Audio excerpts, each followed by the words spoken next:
dinhing napita mga koys, kipanggawas na tong mga baro, ipasta sa bangko, gipail na to daan kay para unja pagbalik.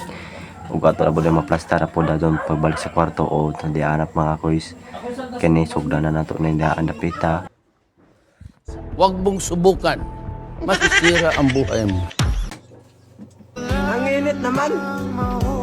Ang init ng pagmamahal ko sa'yo. Are ko po! Ate, mo na nang hugas ka ate mga koys. So, sayang ka ako, bita mga tagak-tagak, mga bukbok. Mo na mga koys. So, dapat hinuan jud na to. Kay, di na to pasagdan kay basin na ay mapuyo nga others animals nga mamaak sa tong lawas. Ano? O, napaka koys, sinuanan pa na diya Kana siliganan, kwaon pa rin mga koys. Kaya ron mahinlo yun yung kwarto natin mga koys. So mga koys, diara mga koys, naglabat na din ang dapita. O makita ba ninyo nga nag-unsa ko diha, naggamit washing nga ipagbabawal nga technique para dali man. Ano?